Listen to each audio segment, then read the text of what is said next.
Welcome. Let me introduce myself. Oh, it's he said what? My bad. It's the voices. It's the voices.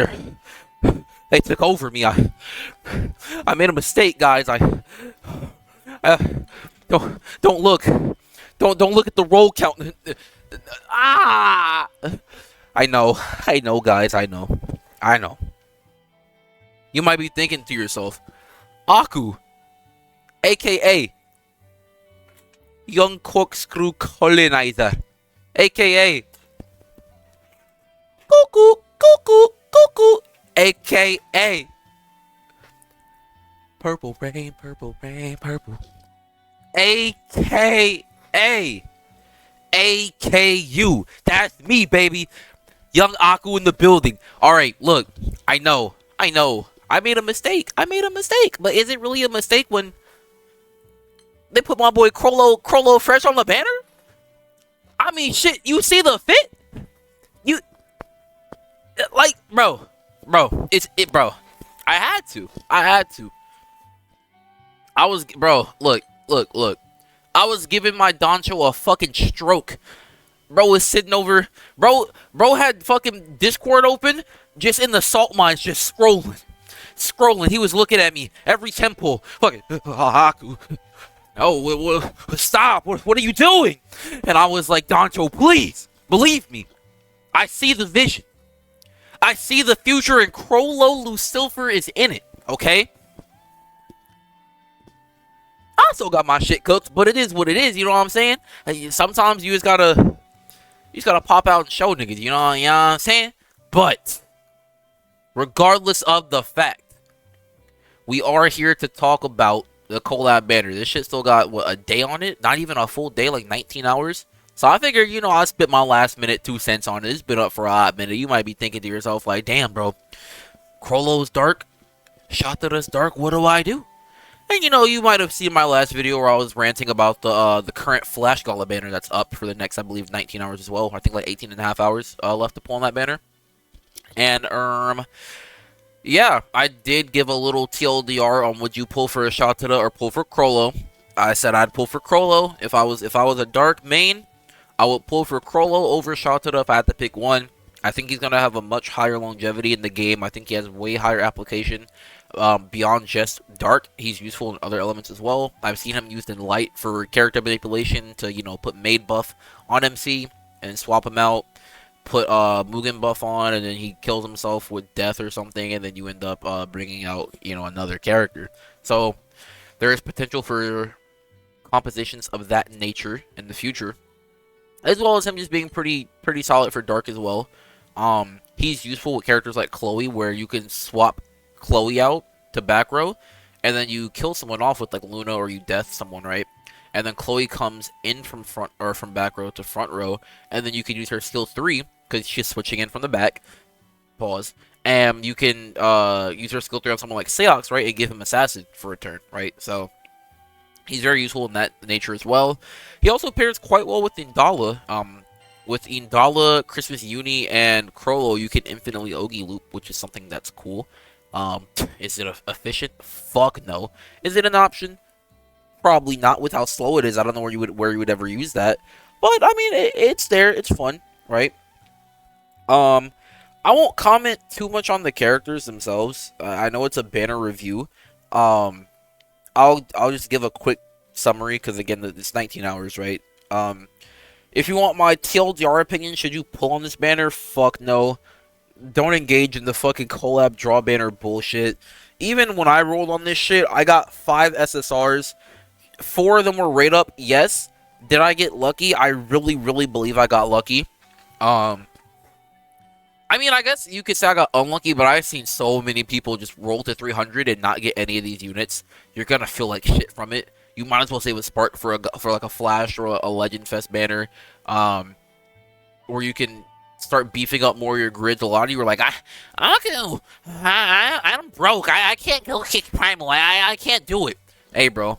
start spinning smart, bro. Start moving different. You know what I'm saying? Like, and the way you do that is by not participating and engaging in bullshit business practices like these collab banners, right?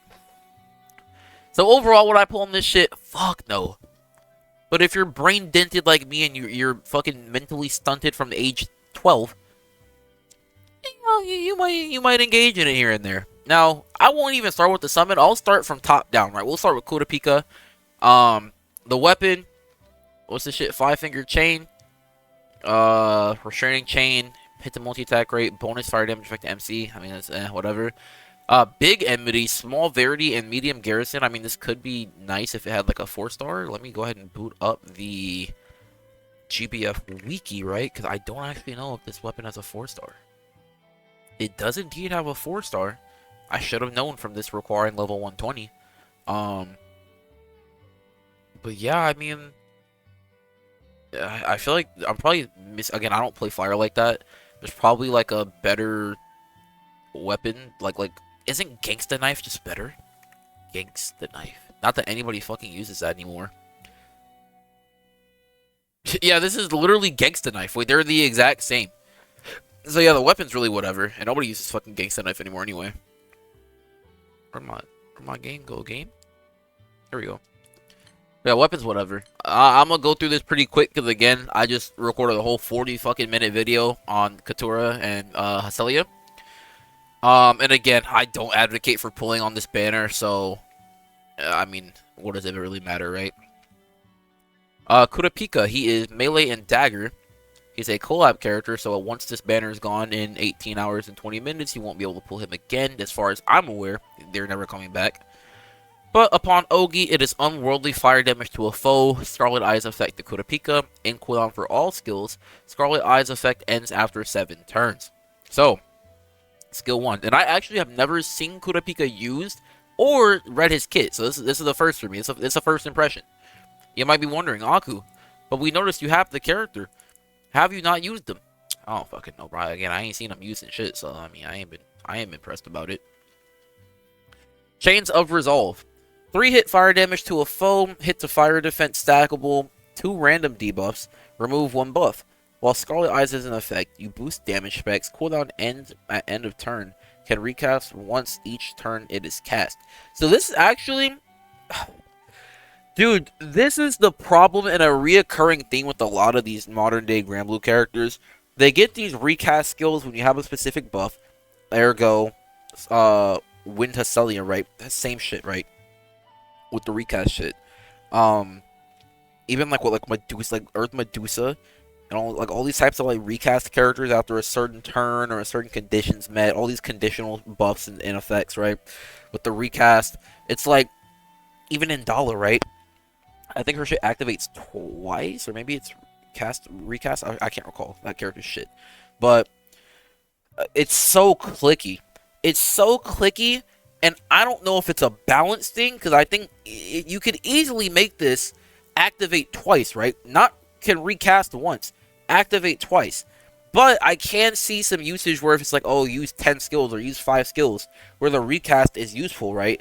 But I think overall, all things considered, just activate twice is infinitely better, right? Infinitely better. Because look at a character like Horus, right? Horus is extremely strong in high-level light content where you're using Ogi, right? Because she's not clicky. Her shit just auto-activates. Upon Ogi, upon you have the Eyes of Widget effect, or the Eye of Raja. I think it's Eye of Widget. Her shit just activates twice. You don't have to click it twice. It activates twice, right? So I don't see the balancing in this. I think it should just be activates twice. I think the cooldown ending at end of turn is cool. That's really good, because they need all these debuffs. It's random, but, you know, it's amongst all of these, which are all really, really good. As well as the fact that you remove a buff. And it's 2 dispels, right? So it's very, very useful. And it also gives you 3 hits. If it activates twice, it turns to 6 hits. So, pretty decent hit count. Good effect, right? Probably good damage, right? Because the damage specs gets buffed. It's a really good skill. It's just a shame that it's fucking gatekept by can recast once each turn. Like that to me is so stupid, but whatever, right? Dousing Chain, Guiding Ring Finger, right? Boost the caster's crit hit rate and damage cap, bonus fire damage effect, additional effect while Scarlet Eyes is in effect, dispel cancel effect, and it affects all allies. This is actually pretty strong. This is literally Ilsa skill 1 with dispel cancel. This is pretty strong. The only downside is it looks like it's gonna be a fucking pain to get him to Ogi, because I mean you could literally just juice him with like Agni Call plus something else to get him to Ogi, right? So I'd imagine it's a pain. It's not as simple as just Ogiing, right? But this is a very strong skill. I mean, I have nothing really much to say about this. 5 out of probably 12 turn up time. I mean, hey, it's strong if you can get the buffs up on your team. Holy Chain, Healing Thumb, restore fire allies HP, remove 1 debuff, revitalize effect while Scarlet Eyes is in effect, boost the healing specs, activates when the foe uses special attack. Again, another really nice skill. As well as I'm looking at the implications, he has a red, yellow, and green border skill, so he'd be good in Fa Zero as well. With the 2 dispels, the debuffs, the hit count, echo for hit count, just damage, dispel cancel. He has sustain. He looks good for Fa Zero as well for people that want to run him, which is the case for a lot of these newer characters. But again, being locked behind the Scarlet Eyes is interesting, but we'll see. Has a maximum charge bar limit of 200%. Can only use charge attack when charge bar is at 20%. I mean, that's fine. You just call Agni and you attack, right? So you can get it pretty easily, from what it seems. When a foe's charge diamonds are full before attacking, bonus superior elemental damage effect to Kurapika. Affects all allies. Damn. This is good too. Because this is good on like Mana Diver. Because you can manipulate the charge diamonds. But you just need to be able to get him to Ogi first. But I mean, this would be good for like full. He looks like he's really good for full auto. This looks like a really good full auto kit.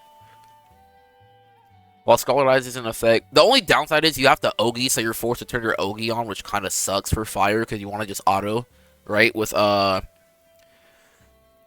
characters like Percival, Zeta, Froth, things of that nature, right? Esser. I mean, you could probably pair him with Esser, it'd be decent, because she also amps skill specs, which is good for this, and it resets every turn, or at the end of each turn, while Scarlet Eyes is in effect. As well as Esser resets her own skill 1 from Ogi. So it's not too shabby, right, of a pair. While Scarlet Eyes is in effect, boost to attack, sharp boost to defense, deal TA, no charge bar gain upon normal attacks, amp normal attack damage, attack twice each turn, can't use charge attack, 5% hit to max HP every turn. I mean, this is extremely good, man. He looks good. Would I say he's core or meta by any capacity? No, but he looks strong. I mean, and as well as the fact that you could just use these skills and then they reset upon Ogi is crazy. Like, he looks really strong for full auto. I'm not gonna hold you. Like I would imagine he would be possibly used for like Nightmare 250. Now the only caveat here is like someone like Fra, right, does the healing job better and possibly the debuffing as well. But I mean, his damage and his party buffs and everything are just like really nice. And the uptime's not too shabby either. Scarlet Eyes lasts for 7 turns. So you get basically this for 7 turns. This is, I mean, this skill would reset upon him Ogiing. So if you can feed him bar, this would skill cooldown would reset, right? So you would be basically 5 turns with it, minus or plus 2, because Scarlet Eyes lasts for 7 turns. So then that's minus 2, and then let's say it takes you 3 turns to get to 20% charge bar. Well, that should be realistic. Let's say 4. Yeah, I mean, this resetting, you might shave off like 1 turn, like after 12, but we'll see. Again, I don't think he's a must pull by any means, but he does look strong if you do happen to get him. So yeah, I mean, Kurapika looks strong. What would I take him into? I mean, you could take him into Fa. Probably not Hexa, because you need to Ogi. So if you run into like Wilmos phase, it'd be kind of shitty. You can't Ogi with Scarlet Eyes. So that's something to consider. I would imagine he'd probably be good for something like Tiamat Omega. Or whatever the fuck, the M3 one, he'd probably be good for this full auto, right? He could be good for Siete as well, but it would make it long. Probably not Siete, because you want to do like Ogi off, right? I mean, shit, like, he does look pretty strong, regardless of the fact. Um, so yeah, I mean, he looks solid. Crollo, let's see, Bandit's Secret. Big boost to Dark Ally CA damage, boost to Dark Ally skill damage cap, boost to Dark Ally CA damage cap. So, you know, Excelsior, Art to Mystery. Pretty standard Ogi weapon. It does provide delay on Ogi and stackable attack and defense buffs to the party while being a staff. So, you could probably do something cheeky like a Overtrance Mana Diver setup with spam delay with this as your main hand if you need it for some type of raid. So I think it could have some usage in the future for if you need like spam delay. With the character himself, get into it. Indoor Fish as his Ogi, he is a dagger and staff user, which is pretty good, all things considered. With Dark, Nier is a dagger character. Pretty much every meta character in Dark is staff. Orologia, Ray, Mana Diver MC, Lobelia staff, Hecate is staff. Like, all these characters are pretty good. And then, of course, Dagger. Nier is Dagger, so and Mana Diver also has Dagger as well. So you could run something like that. You could probably run, like, I don't even know, like, Meg if you're running, like, a burst setup or something. If your Salix isn't maxed, you could put the Chloe assassin on Meg instead. Meg has her own assassin, too, so, I mean, that's just all possibilities here I'm thinking of. But pretty solid overall, specialty-wise, for weapons. But the Ogi has a unworldly mod, activate Ben's Knife. Ben's Knife is his skill 2. 2-turn cut to Bandit Secret's cooldown, which is his skill 4. Can only be used when a foe has Sealed Room effect and Crollo has 4 Nenfish. And Sealed Room effect for all foes after activation consumes all Nenfish. So, the way that you get Nenfish is skill 1, which, let's see here. Sealed Room effect to all foes, materialize 1 Nenfish. When a foe has rooms, what is it? Sealed Room effect, skill changes to Indoor Fish. Dark damage to a foe. Hit to attack and defense to all foes based on number of Nenfish upon cast. Stackable. So, it looks like you click this skill. You apply a Sealed Room. It changes to this. I don't know if it resets the cooldown. I'd imagine because it's a different, it changes the skill, it retains the cooldown, right? But it looks like it would be kind of hard to proc this a lot, but we'll see. Ben's Knife is skill 2, 4-hit dark damage to random foes, remove 1 buff from all foes, raise Toxicosis level by 1, boost the item drop rate 3 times. So, 2 debuffs here, really, really good. Dispel, really, really good. It has Toxicosis as a debuff, so that's really good to pair with Indala. And when a foe's Toxicosis is 7 or above, the hit number doubles, which is nice. That's 8 hits, really, really good.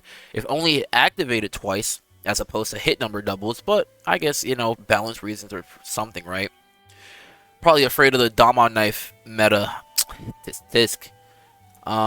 Magic Fun Cloth. This is literally just the elemental, like Percy 2, right? Elemental damage dealt by foes is reduced to 0. The only downside is if he switches out of main ally, it removes the Magic Fun Cloth effect from foes. I would assume this is actually something that I would argue is good for balance, because you could do something where you would apply it, right? Boss does 0 damage to you. You swap him out with Tactical Relocation, or you death him off, right? And then now you have the benefit of a completely separate character while also taking no damage that turn. It will be extremely strong.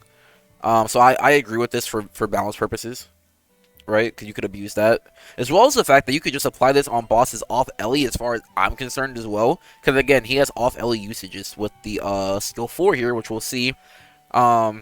The most important one being the Tactical Relocation that he borrows from main character via his book.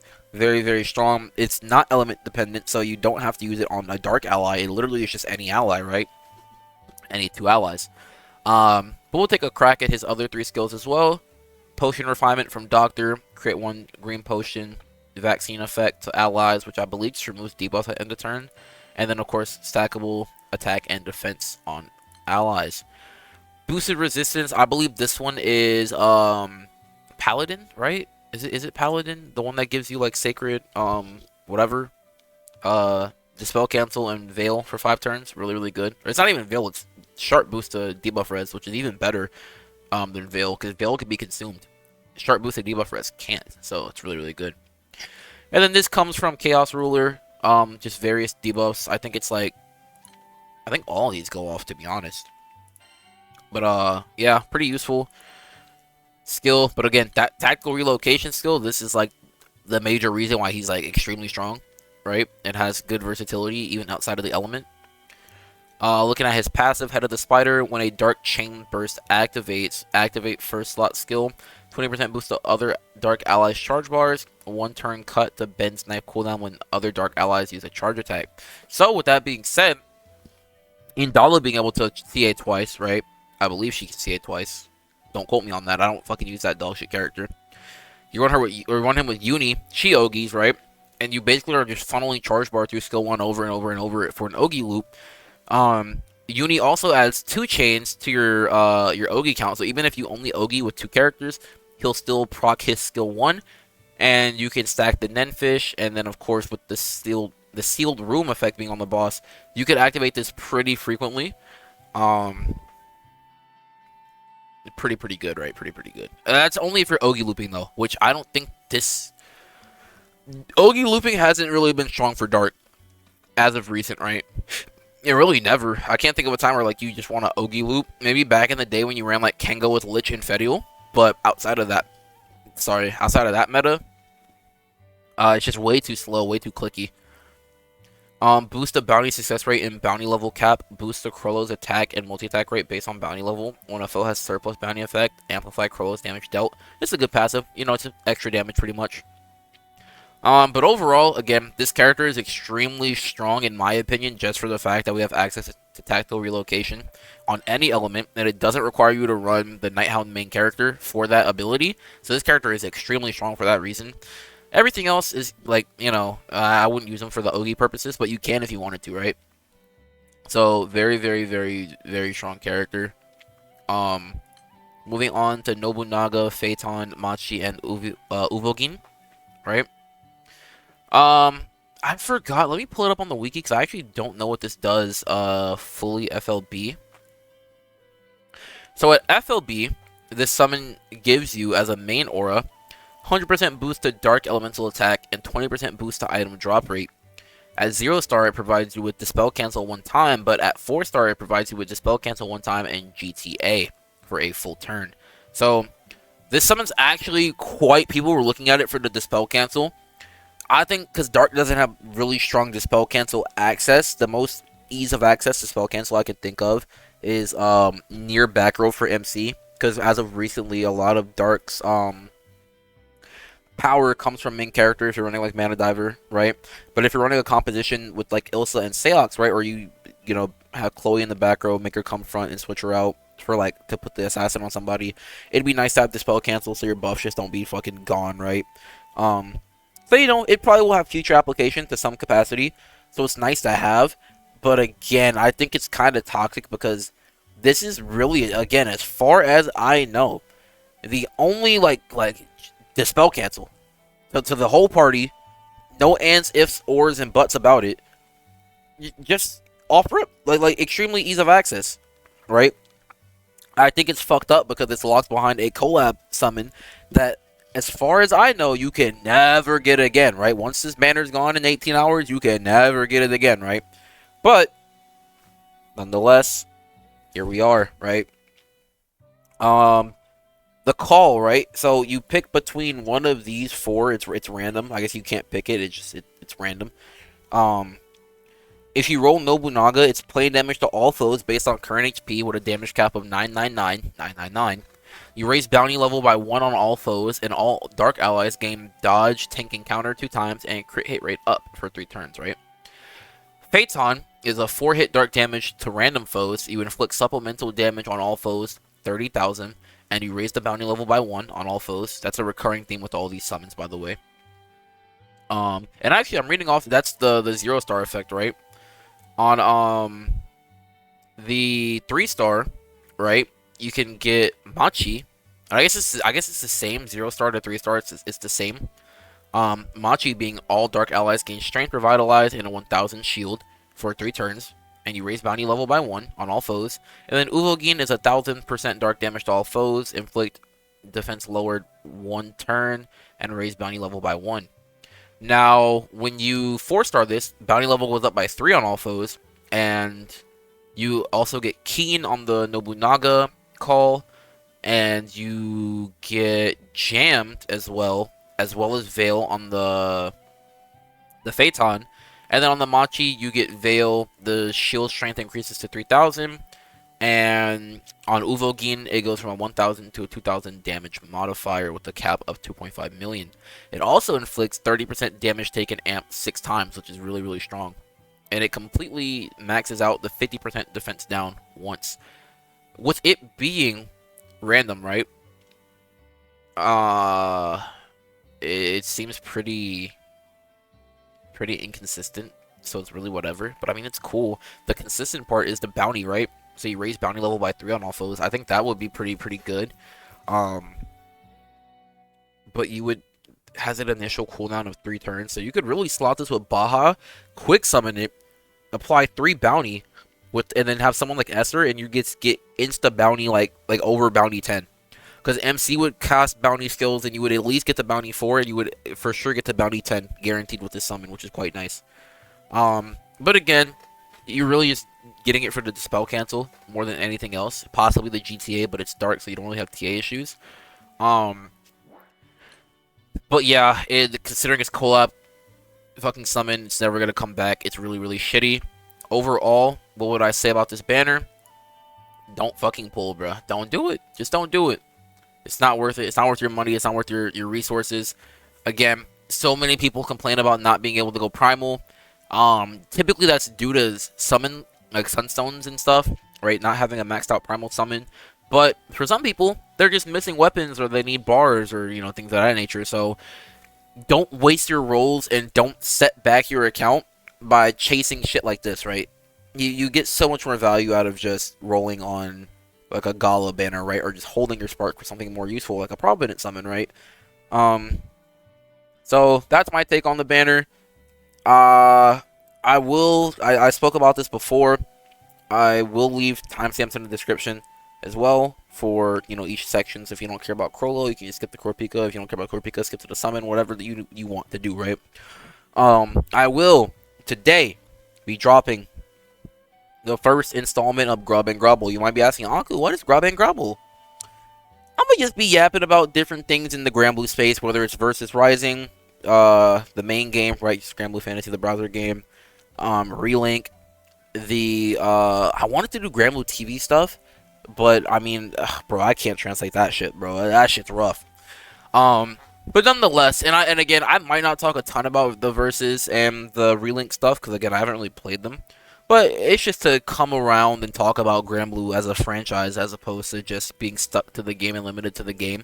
I want to talk about the implications of where the game could go, different things we could do with different events and stuff of that nature, things I'd want to see happen with the game and the franchise as a whole.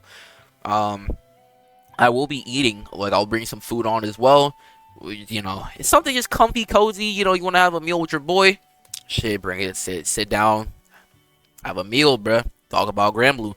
But yeah, that's gonna be it for the banner. Should you spark? Should you pull? No. Are the characters good? Yes. But that you should not feed into this fucking, you know, this debauchery, right? But yeah, please like, comment, subscribe. Look out for that Grub and Grubble video. If you haven't already, check out my Flash Gala banner review for the current Gala banner that's up right now with Hesselia and Shatara. It will probably be on a title card here or over there, one of this fucking corners, right? And yeah, you know, again, leave a comment, let me know your thoughts on the characters, the collab banner. Do you think the collab banner practices are shitty? Do you not mind the collab banners? Do you think it's something that they just have for like the casual players? The whales can benefit from it. Like, you know what, leave your opinion. My opinion, again, I think it's shitty. I still pull on it, right?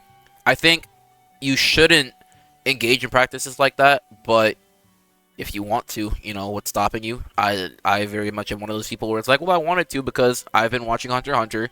I like Crollo. Crollo's always been one of my favorite anime characters. He's just so swaggy, right? So, I went ahead and pulled. But yeah, with that being said, again, please like, comment, subscribe, share with your friends, share with your family, share with your fucking poodle. I know you got him. I know you got a fucking poodle, alright? And, yeah. That'll be the video. Peace out.